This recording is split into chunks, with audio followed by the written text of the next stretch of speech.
Hello. I was trying to work on a longer project, but I didn't have time for it, so I just didn't do the Bible stuff. Have some stuff for university and shit that I have to do. Plus I'm lazy in general. Some other issues, but okay. Let's begin with Samuel. He seems to be an important guy since fucking what is this shit? 6% of the Bible related to him. Like, what the fuck? There were 20,000, 17,000. Not that bad in general. Like, we gotta do the grind. Also, we're increasing in subscribers, so that's pretty cool. Okay, let's begin with Samuel. The birth of Samuel. There was a certain man from Ramathaim, a Zophite from the hill country of Ephraim, whose name was Elkanah, son of Jeroham, the son of Elihu, the son of Tohu, the son of Zub, an Ephraimite. He had two wives. One was called Hannah and the other Peninnah. Peninnah had children, but Hannah had none. Okay. First question, right off the bat. Can Jews have two wives?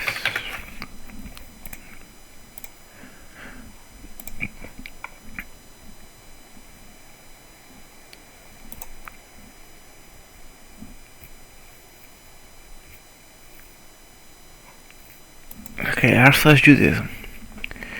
I know that someone had similar to combination. What? Okay, whatever, let's see. I'm curious about the rules.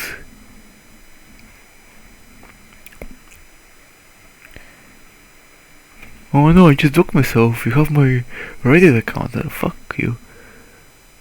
A rabbi walks on a bar, place currently anything Jewish. What is don't be jerk, don't patronize, no anti-Semitism? Really? Really, bruh? Ain't no way. First is so when you give details respect. Okay, let's just continue working on that shit. So I had two wives. Year after year, this man went up from his town to worship and sacrifice to the Lord Almighty at Shilon, where Hophni and Phinehas, the two sons of Eli, were priests of the Lord. Whenever the time came for Elkanah to sacrifice, he would give portions of the meat to his wife Peninnah and to all her sons and daughters. But to Hannah he gave a double portion because he loved her, and the Lord had closed her womb. But to Hannah he gave a double portion because he loved her. That was what? Hannah.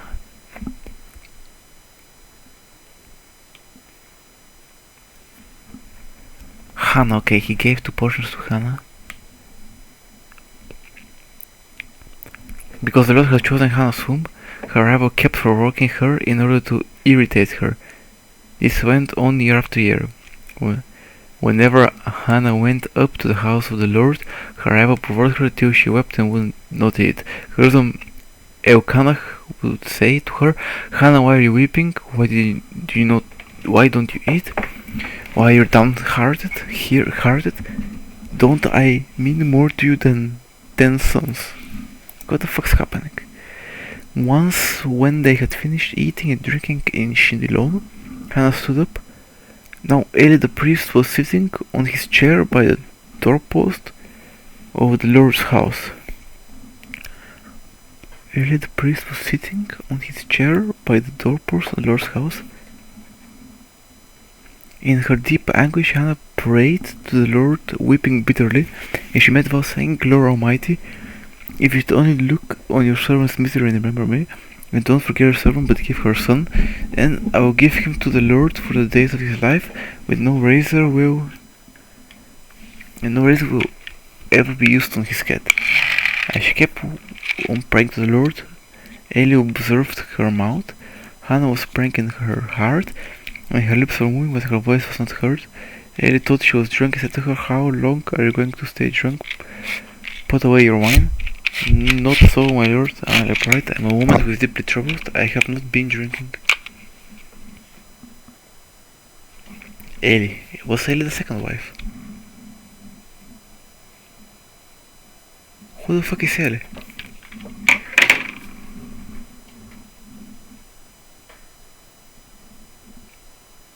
Ah, Eli was the priest sitting in the chair. Okay.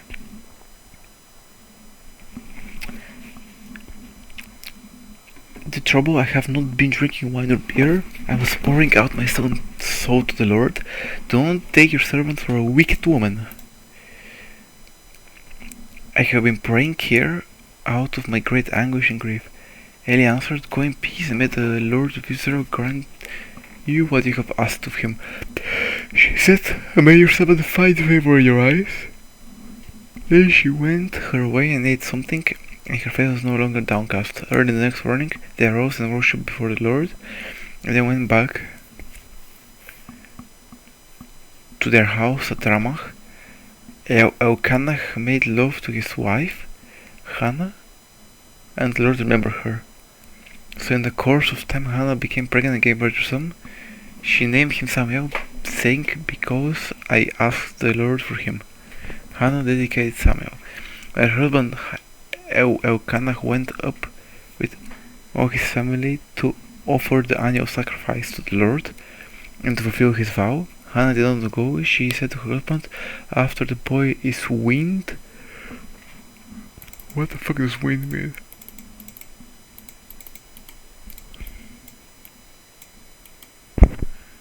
Open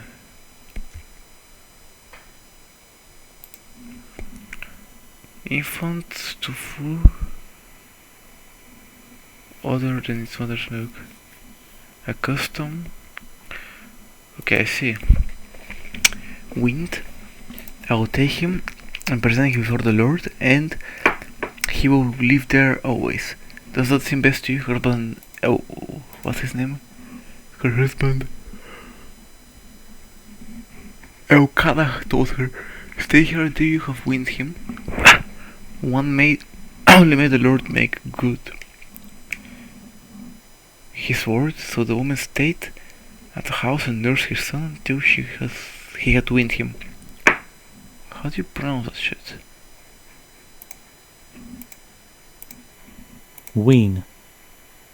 Weaned. Okay, I butchered it. I mean, I arranged it. Very nice. One day, may the Lord make good his word. So the woman stayed at the house and nursed his son until she had weaned him. After she had weaned, she took the boy with her. Sorry guys, I have to write something. Give me a second.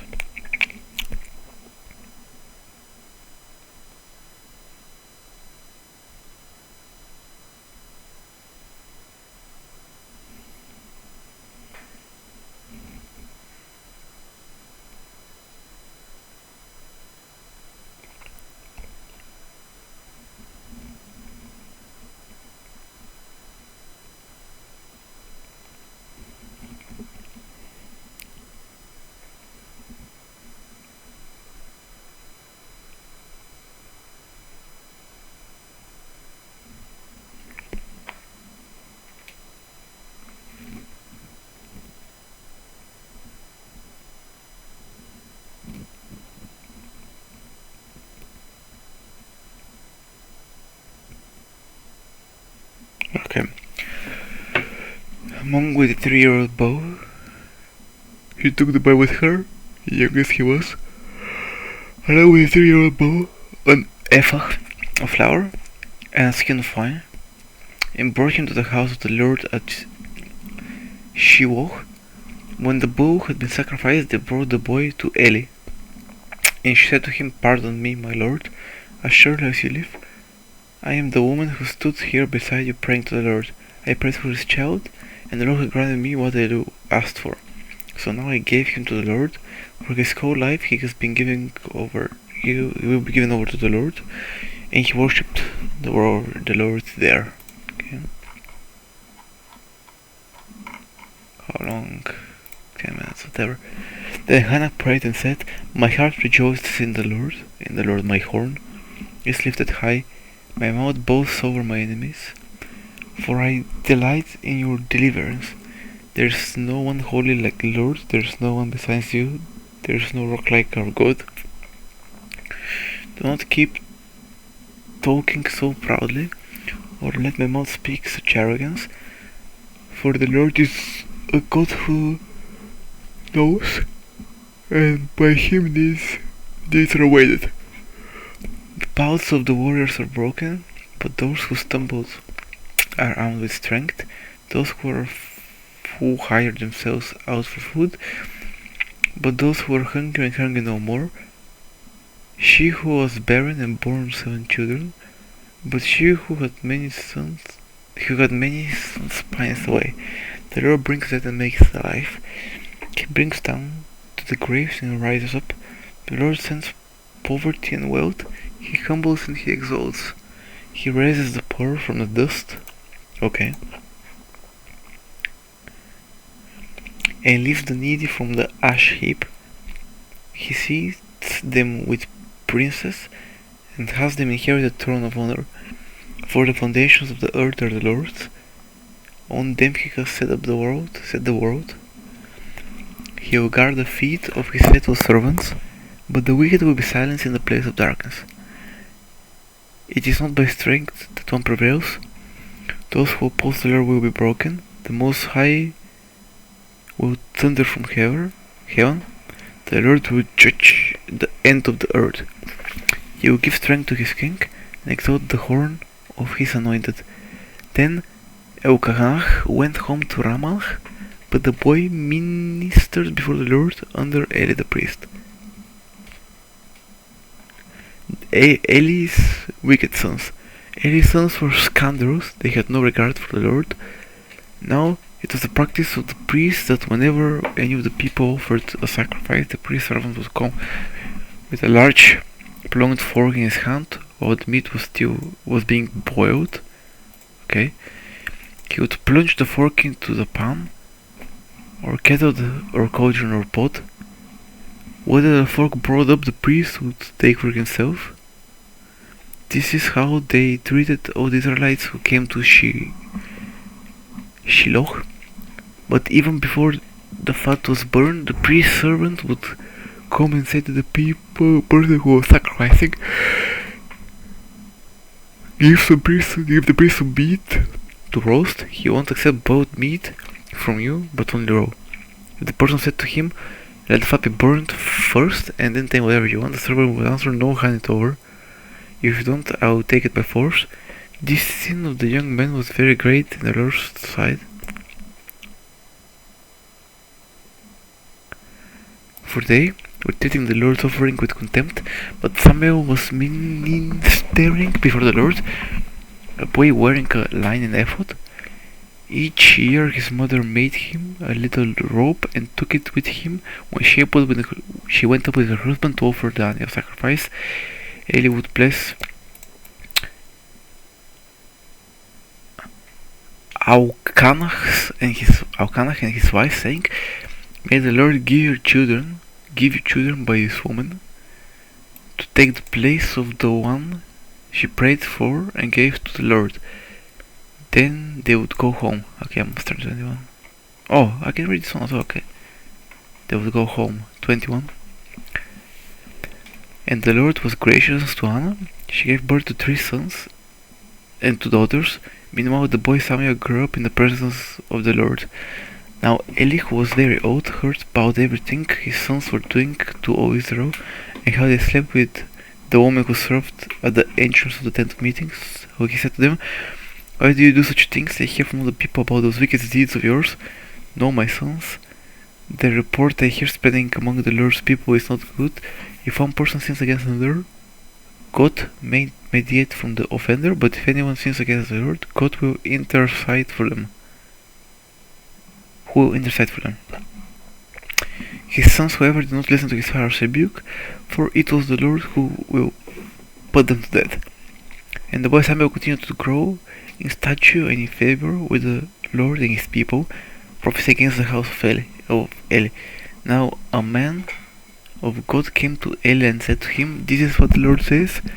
Did I not clearly revere myself, your ancestor, when they were in Egypt under Pharaoh? I chose your ancestor out of all the tribes in Israel to be my priest, to go up to my altar to burn incense, and to wear an ephod in my presence. I also gave your ancestors' family all the food offerings presented by the Israelites. Why do you scorn my sacrifice by offering an offering that is prescribed for my dwelling? Why do you honor your sons more than me by fattening yourselves on the choice parts of every offering made by the people of Israel? Therefore the Lord of God Israel declares, I promised that the members of your family would minister before me forever, but now the Lord declares, far be it from me, those who honor me I will honor, but those who despise me will disbanded. What does disbanded mean?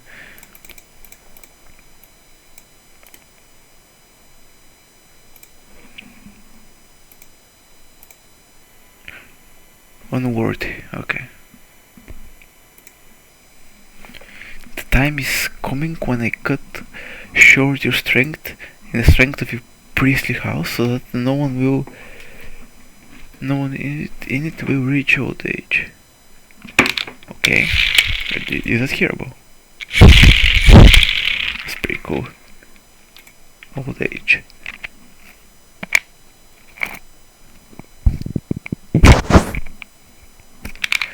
And you will see distress in my dwelling. Although good will be done to Israel, no one in your family line will ever reach old age. Every one of you that I did not cut off from my serving the daughter, I will spare only to destroy your sight and sap your strength. And all your descendants will die in the prime of life. And what happens to your two sons, Hophni and Phinehas, will be assigned to you. They will both die on the same day. I will raise up for myself a faithful priest who will do according to what is in my heart and mind. I will firmly establish his priestly house, and they will minister before my appointed one always. Then everyone left in your family line will come and bow down before him for a piece of silver and a loaf of bread and blood. Appoint me to some priestly office so I can have food to eat. Question: what is a man of God? Like Samuel 2, Samuel 1, 2, a man of God, meaning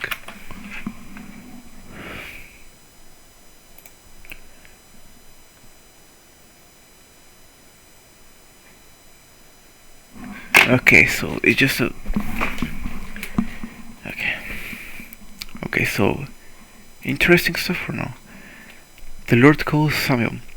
The boy Samuel ministered before. What does minister mean?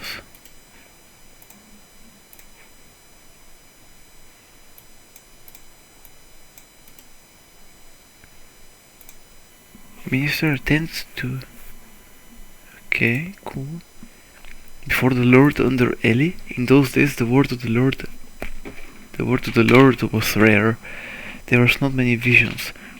One night Eli, whose eyes were becoming so big that he could barely see, was lying down in his usual place. The lamp of God had not yet gone out, and Samuel was lying down in the house of the Lord, where the ark of God was.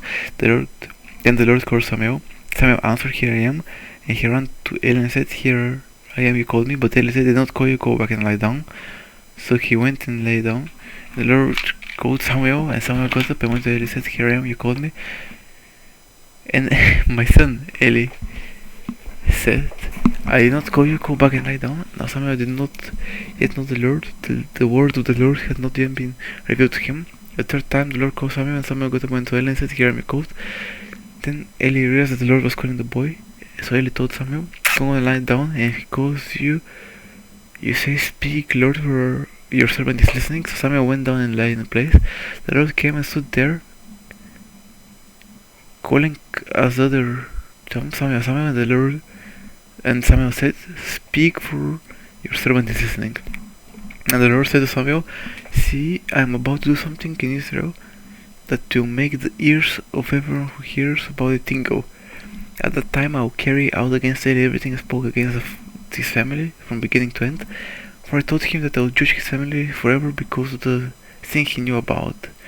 His sons blasphemized God, and he had fallen to restrain them. Therefore I swore to Eli's house, the guilt of Eli's house will never be atoned for by sacrifice of offering. Samuel lay down until morning and then opened the door of the house of the Lord. He was afraid to tell Eli his vision, but Eli couldn't say to him, my son. Samuel answered, here I am. What was it he said to you? Eli asked. Do not hide from me. May God deal with you. Be it even so severely, if you hide from me anything he told you. Samuel told him everything, hiding nothing from him. And then Eli said, he has the Lord, let him do what is good in his eyes. The Lord was with Samuel as he grew up, and he let none of Samuel's words fall to the ground, and no visitor from Dan to Beersheba recognized that Samuel was attested as a prophet of the Lord. The Lord continued to appear at Shiloh, and there he revealed himself to Samuel through his word. I like those chapters actually. They're kinda short. I like it. 1 Samuel 4. I begin at 1 Samuel 1 Samuel _1 -4. Okay. Very nice. Samuel seems to be a top G boy. The story will be interesting for sure to read.